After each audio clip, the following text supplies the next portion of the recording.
Racikan Berita 1. Assalamualaikum warahmatullahi wabarakatuh. Terima kasih kepada rekan-rekan media yang sudah mengundang kami dan juga untuk rakyat Indonesia yang kami yakini juga mengikuti perjuangan kami dalam rangka membongkar ijazah palsu ini. Yang pertama, kami ingin sampaikan bahwa kehadiran kami di sini mewakili klien kami, Pak Roy Suryo dan kawan-kawan, atau lebih sering disebut dengan Roy Suryo CS, dalam rangka memenuhi undangan gelar perkara khusus yang disampaikan oleh penyidik Polda Metro Jaya. Gelar perkara khusus ini juga tidak lepas dari apa yang kami mohonkan. 2 kali kami mengajukan permohonan gelar perkara khusus. Yang pertama di tanggal 21 Juli 2025 yang lalu, dan yang terakhir di tanggal 20 November 2025. Yang gelar perkara dulu kami memang minta agar ada gelar perkara saat penyelidikan ditingkatkan menjadi penyidikan, yang saat itu ada setidaknya 12 orang yang ditetapkan sebagai terlapor. Nah, dalam perkembangannya 12 terlapor dengan 3 klaster ini tidak semuanya menjadi tersangka. Klaster media atau klaster YouTuber itu hilang dari posisinya dan kemudian ditingkatkan menjadi tersangka 8 orang yang dibagi menjadi 2 klaster. Klaster pertama yang kami sebut sebagai aktivis, klaster kedua yang kami sebut sebagai akademisi. Kami sendiri membentuk tim advokasi anti kriminalisasi akademisi dan aktivis. Dan gelar perkara ini juga ada 2 sesi yang kami terima. Sesi pertama jam 10.00 WIB, yakni untuk klaster pertama. Yang kami dampingi hari ini di klaster pertama adalah pertama Bapak Rizal Fadilah, sarjana hukum. Yang kedua Ibu Kurnia Tediruani, sarjana hukum selaku advokat. Dan yang ketiga ada Bapak Rustam Effendi. Dan nanti akan ada lagi gelar perkara khusus di sesi kedua, yakni klaster akademisi. Ada Pak Rosyuro dan Pak Rizwan Sianipar yang kami dampingi. Dan kami ingin jelaskan terkait gelar perkara ini beberapa hal sebagai berikut. Yang pertama, kami meyakini, kita semua segenap bangsa Indonesia meyakini bahwa sudah tidak tersisa lagi dari saudara Joko Widodo sisi kenegarawanannya meskipun seberat biji zarah. Karena sudah tidak mungkin lagi atau meminjam ungkapan laksana memasukkan gajah ke lubang jarum kalau kita mengharapkan saudara Joko Widodo menunjukkan ijazahnya sebagaimana itu ya pernah dilakukan oleh Pak Asrul Sani, atau kalau di dunia internasional persoalan dengan kewarganegaraan yang pernah disampaikan oleh Obama. Jadi kesimpulan kami sampai hari ini kami tegaskan bahwa sudah tidak ada lagi sisa kenegarawanan dari saudara Joko Widodo, maka kami simpulkan tidak akan lagi mengemis-ngemis kepada saudara Joko Widodo untuk menunjukkan ijazahnya. Yang kedua, karena hari ini status ijazah konon asli tadi telah disita oleh penyidik Polda Metro Jaya, maka hari ini yang kami harapkan yang masih punya sifat kenegarawanan dari institusi aparat penegak hukum kita adalah penyidik dari Polda Metro Jaya, di mana diharapkan dalam proses gelar perkara nanti akses terhadap barang bukti diberikan oleh penyidik, dan penyidik secara sukarela menunjukkan barang bukti yang telah menjadikan klien kami sebagai tersangka. Sebab tidak mungkin ada orang dinyatakan sebagai fitnah dan pencemaran nama baik menyimpulkan ijazah saudara Joko Widodo itu palsu sebelum ada bukti ijazah asli ditampilkan. Dan sebenarnya dalam konteks pemeriksaan umum biasa saja seorang penyidik menunjukkan barang bukti yang telah disita untuk meminta keyakinan sekaligus memastikan orang yang mau diperiksa apakah sudah melihat atau belum. Pada faktanya saat pemeriksaan Bapak Rizal Fadilah, Ibu Kurnia Tediruani, keduanya telah meminta kepada penyidik untuk ditunjukkan, tapi saat itu tidak diberikan akses dengan alasan bahwa ijazah tersebut masih disita oleh Polda dan diperiksa Bareskrim di bagian Puslapor Bareskrim Mabes Polri. Kami harapkan hari ini sudah tidak ada alasan lagi. Namun sekali lagi kami tentu saja tidak cukup memiliki keyakinan bahwa hal itu akan dipenuhi oleh penyidik Polda Metro Jaya. Mengapa? Karena hari ini kebijakan dari institusi kepolisian yang kita cintai ini alih-alih teguh dan konsisten mengikuti hukum, asas, prosedur, dan substansinya, tetapi berulang kali menunjukkan anomali-anomali bahkan kontradiksi. Terakhir, setelah Mahkamah Konstitusi mengeluarkan keputusan yang mewajibkan institusi kepolisian tunduk pada ketentuan pasal 28 ayat 3 Undang-Undang Kepolisian, di mana ditegaskan bahwa institusi kepolisian anggotanya tidak bisa menduduki jabatan sipil di luar institusi kepolisian kecuali dalam dua keadaan, yakni anggota kepolisian tersebut sudah pensiun atau yang kedua mengajukan pengunduran diri. Tapi lagi-lagi kita justru malah kecewa karena bukannya atau alih-alih menerbitkan peraturan Kapolri untuk mentaati konsekuensi dari putusan Mahkamah Konstitusi. Tapi terakhir Saudara Listio Sigit Prabowo selaku Kapolri malah mengeluarkan Perkapolri nomor 10 tahun 2025 yang substansinya justru memberikan izin kepada anggota Polri untuk menduduki jabatan ya 17 ya jabatan di kementerian dan lembaga sipil yang sebenarnya ini adalah pembangkangan terhadap putusan Mahkamah Konstitusi. Jadi kami datang memenuhi undangan ini bukan karena akan ada keyakinan apa yang kami mintakan akan dipenuhi oleh institusi kepolisian, tapi kami memiliki niat akan kami sampaikan kepada seluruh rakyat. Kami ingin sampaikan kepada seluruh rakyat bahwa di negeri ini masih ada bagian dari putra-putra terbaik negeri ini yang peduli terhadap institusi penegakan hukum di negeri ini, yang peduli terhadap kejujuran, yang peduli terhadap kebenaran, yang peduli terhadap keadilan, terus mengupayakan kebenaran keadilan itu ditegakkan meskipun anomali dan kontradiksi itu selalu ditelanjangi oleh institusi itu kepada kita semuanya. Jadi sekali lagi meskipun apapun hasilnya kita tetap akan terus memperbaiki negeri ini karena kita lahir dan dibesarkan negeri ini. Negeri ini bukan hanya milik polisi, negeri ini bukan hanya milik jaksa, negeri ini bukan hanya milik Saudara Joko Widodo, tapi negeri ini adalah milik kita segenap rakyat Indonesia. Yang terakhir sebelum nanti kepada Bang Petrus Salestino juga Bang Gafur Sangaji, rekan Gafur Sangaji, ada 3 hal yang nanti akan kami jadikan evaluasi atau koreksi terhadap proses gelar perkara. Yang pertama dalam aspek kewenangan. Apakah proses penyelidikan dan penyidikan dilakukan oleh penyidik Polda Metro Jaya dilakukan sesuai dengan ketentuan peraturan perundang-undangan yang berlaku atau dilakukan dengan menyalahgunakan wewenang atau bertindak secara sewenang-wenang. Kedua, kami akan cek dari sisi proses dan prosedur. Apakah proses, tahapan, dan prosedur sudah dilakukan sebagaimana diatur dalam ketentuan peraturan perundang-undangan, tidak melanggar asas-asas hukum pidana, dan tentu saja kalau melanggar ini akan menjadi catatan daripada cacat prosedur. Dan terakhir terkait substansi, memang kami ingin agar secara substansi masalah yang bikin gaduh seluruh rakyat, yakni ijazah itu bisa ditunjukkan dalam proses gelar perkara. Dan terakhir, ada sejumlah anomali dan kontradiksi yang ini perlu kami sampaikan agar publik tahu. Dalam proses penyidikan dan peningkatan status tersangka itu semestinya calon tersangka diperiksa, dan ini amanat dari putusan Mahkamah Konstitusi. Namun dari 8 tersangka ada satu tersangka yang belum pernah diperiksa sama sekali, sementara penyidik ya kemudian secara sepihak ikut menetapkan yang bersangkutan sebagai tersangka. Meskipun ini hanya satu tersangka, tetapi esensinya ini adalah cacat prosedur secara keseluruhan. Kenapa? Karena ini satu paket. Saat pemberitahuan ya SPDP kita semuanya dijadikan satu dalam satu berkas.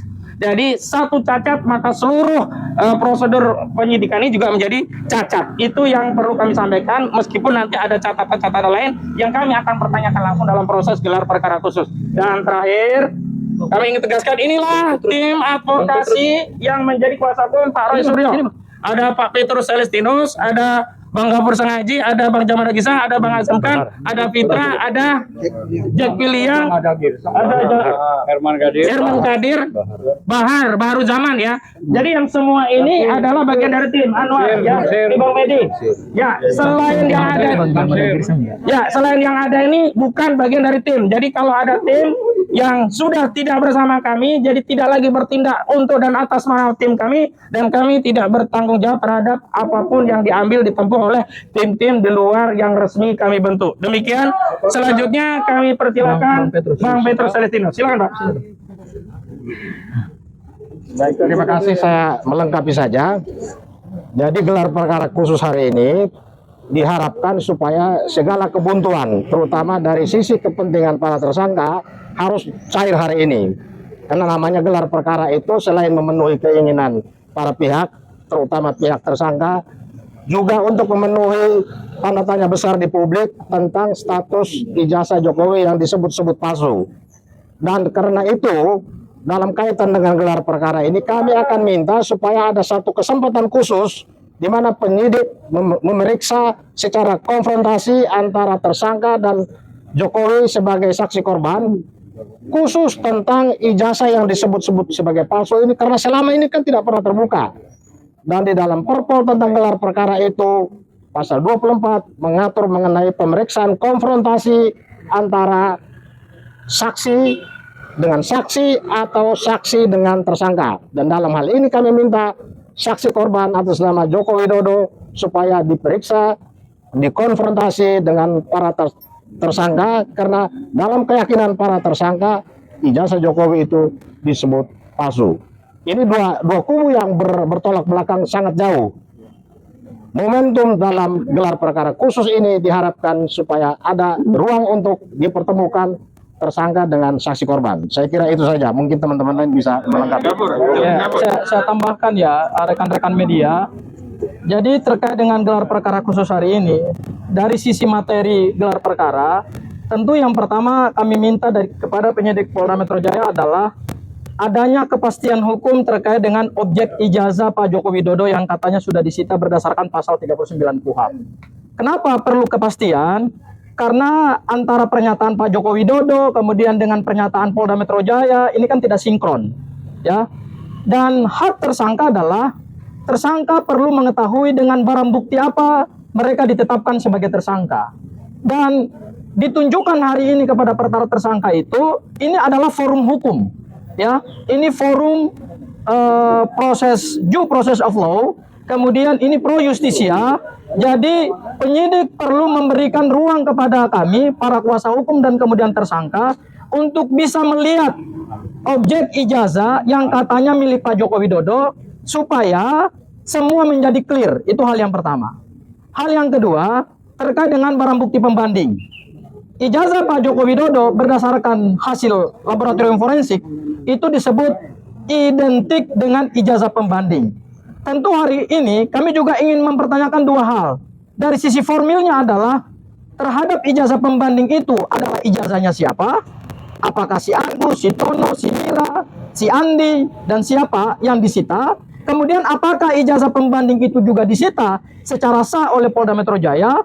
Dan dari sisi keabsahan juga berdasarkan Perpol nomor 10 tahun 2009 tentang laboratorium forensik, maka terhadap barang bukti pembanding atau dokumen pembanding perlu dinyatakan otentik, perlu dinyatakan absah oleh pihak yang mengeluarkan, yaitu pihak UGM. Kami minta dari penyidik Polda Metro Jaya supaya memberikan klarifikasi dan menunjukkan sisi formalitas daripada barang bukti pembanding yang disita itu, apakah 4 ijazah, 5 ijazah, atau 3 ijazah yang dijadikan sebagai dokumen pembanding dinyatakan absah tidak oleh Universitas Gadjah Mada. Kenapa itu penting? Karena penyidik tidak bisa mengambil barang bukti pembanding dari siapa saja. Tidak bisa mengambil dari jalan, tidak bisa orang siapa saja dipanggil untuk mendatangkan ijazahnya di sini kalau tidak pernah dinyatakan sah barang bukti itu oleh otoritas yang mengeluarkan barang bukti itu. Teman-teman Pak Joko Widodo termasuk para kuasa hukumnya kan selalu menganalogikan ini seperti mata uang. Mata uang kalau sudah dinyatakan sah oleh Bank Indonesia berarti sah. Tapi mereka lupa bahwa pembuktian mata uang berdasarkan peraturan Bank Indonesia nomor 21 tahun 2019 tentang pengelolaan mata uang itu yang diduga beredar palsu baik dalam sistem perbankan maupun di dalam sistem transaksi, itu harus disita dulu oleh Bank Indonesia, kemudian dicek, yaitu fisik umum dan fisik khususnya. Fisik umum itu seperti Dewan Gubernur yang tanda tangan, kemudian juga fisik khususnya itu misalnya seperti benang, desain atau pola mata uang tersebut. Nah, ini yang selama ini ijazah Pak Joko Widodo kan tidak pernah dinyatakan asli oleh UGM. UGM tidak pernah melihat ijazah Pak Joko Widodo dan tidak pernah memeriksa ijazah Pak Joko Widodo. Tetapi keluar dari otoritas Universitas Gadjah Mada adalah Pak Joko Widodo adalah alumni. Kami merasa bahwa pernyataan UGM itu tidak menjawab hasil penelitian Mas Roy, Bang Rismon, dan Dr. Tifa. Karena yang dijawab oleh UGM hanyalah proses akademik. Sementara yang mereka persoalkan berdasarkan pasal 263 ayat 1 KUHP, yaitu diduga ijazah tersebut palsu, fisiknya palsu. Seharusnya UGM menarik ijazah Pak Joko Widodo, membentuk tim khusus investigasi untuk memeriksa ijazah tersebut. Kalau kita mau menyamakan dengan pemeriksaan mata uang oleh Bank Indonesia. Dan yang terakhir, penyidik Polda Metro Jaya juga kami minta supaya ada pernyataan keabsahan terhadap ijazah pembanding. Karena tidak mungkin ijazah pembanding itu kalau tidak sah atau kalau absah berarti kita bisa percaya hasilnya. Tetapi kalau diambil dari orang sembarangan, kemudian tanpa pernyataan absah dari pihak otoritas yang mengeluarkan ijazah tersebut, berarti kami pertanyakan kebenaran material daripada bukti pembanding. Jangan sampai bukti pembanding itu misalnya mohon maaf diduga dibuat di pasar pramuka, kemudian juga diuji sebagai barang bukti pembanding, ya tentu identik dengan yang punya ijazah yang juga diduga dibuat di pasar pramuka. Oleh karena itu kami minta kepastian terkait dengan bukti dokumen pembanding. Itu tambahan dari saya, mungkin Bu Kurnia tambahkan. Bismillahirrahmanirrahim. Sama Pak Rustam. Ya. Bismillahirrahmanirrahim. Assalamualaikum warahmatullahi wabarakatuh.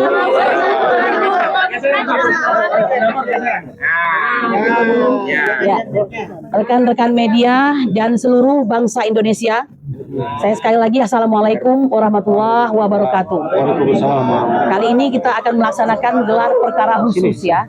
Bagi saya sebagai seorang muslim, tidak ada peristiwa yang mubazir. Semua peristiwa buruk dan baik pasti baik untuk saya sebagai manusia. Oleh karena itu saya ikhlas pada hari ini dengan apa yang telah terjadi pada kami semua, yaitu dekriminalisasi. Ada sebuah azas dalam hukum pidana yang mengatakan in criminalibus probentationes debent excessuas ya, yang artinya bahwa dalam peristiwa pidana atau dalam kasus pidana, maka kedudukan daripada barang bukti itu haruslah lebih terang daripada cahaya.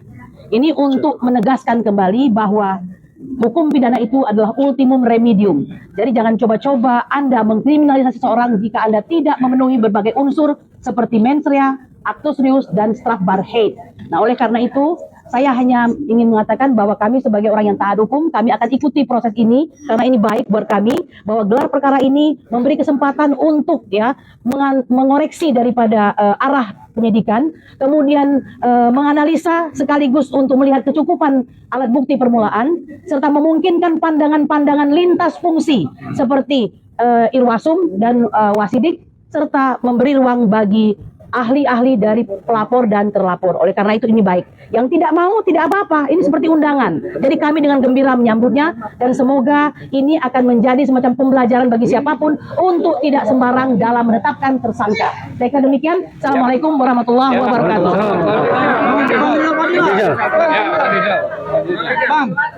Bang Rizal. Ya. Oh ya, ya.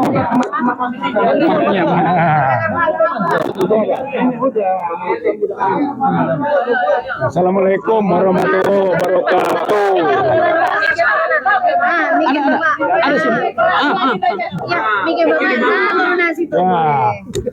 Assalamualaikum warahmatullahi wabarakatuh.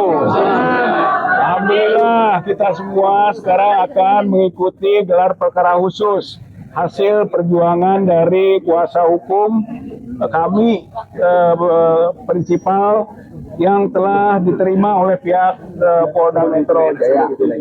Ada 3 hal yang menjadi catatan pada kesempatan ini. Yang pertama adalah bahwa yang kita perjuangkan ini, baik prinsipal maupun kuasa hukum, itu bukan kepentingan pribadi, bukan kepentingan kelompok, bukan kepentingan kami saja. Ini adalah perjuangan untuk meneruskan aspirasi masyarakat rakyat bangsa Indonesia yang ingin tahu tentang status ijazah Joko Widodo. Saya kira ini spirit perjuangannya. Dengan begitu, yang kita lakukan adalah upaya demi kepentingan umum. Ini demi kepentingan umum. Oleh karena itu tidak akan ada pidananya di situ. Masa orang mencari kebenaran dari sesuatu yang diragukan oleh masyarakat rakyat bangsa, disebut pidana, disebut kriminal. Ada tidak? Tidak ada itu. Nah, pada gelar perkara khusus ini kita akan buktikan juga bahwa tidak ada unsur pidananya itu. Yang kita lakukan mencari kebenaran dari apa yang diragukan publik.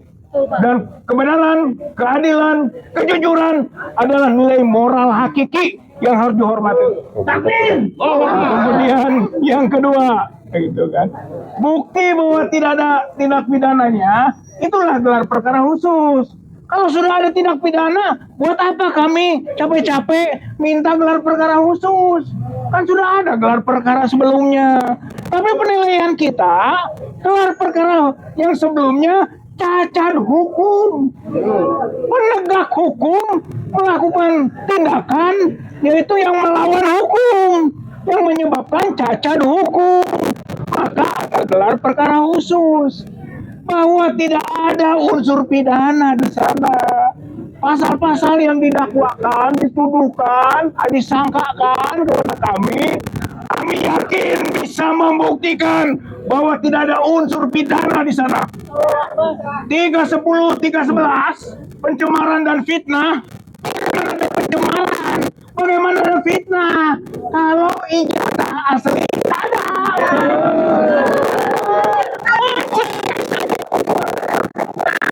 Tidak mungkin.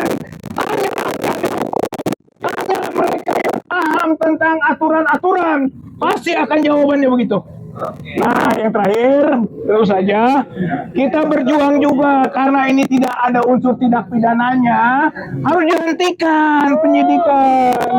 Hentikan penyidikan, keluarkan SP3.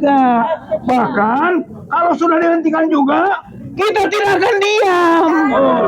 Belum selesai urusan. Urusan kita adalah mendesak agar pemalsu ijazah dihukum. Jokowi yang seharusnya jadi pesakitan. Dia pemalsu, pemakai, menggunakan gelar palsu. Itu sudah undang-undang Sisdiknas. Pokoknya Jokowi harus dihukum karena dia telah melakukan sesuatu yang meresahkan masyarakat, menipu masyarakat, membohongi rakyat. Maka tiada lain, kita akan berjuang terus agar Jokowi ditangkap, diperiksa dan dihukum atas perbuatannya memasukkan dokumen, menggunakan dokumen palsu dan gelar palsu. Insya Allah. Terima kasih perhatiannya.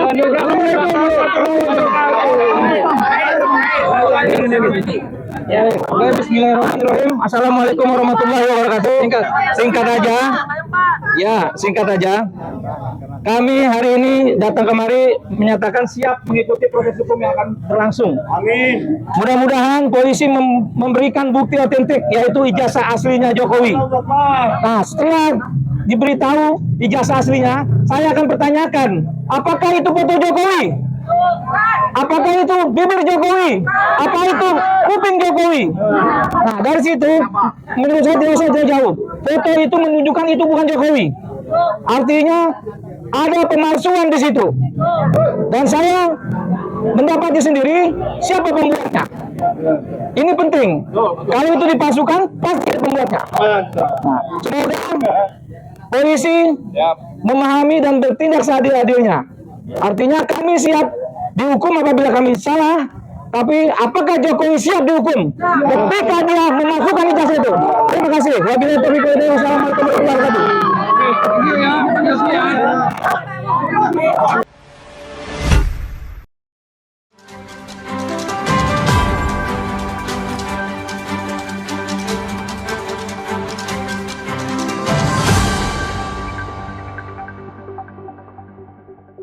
Racikan Berita 1.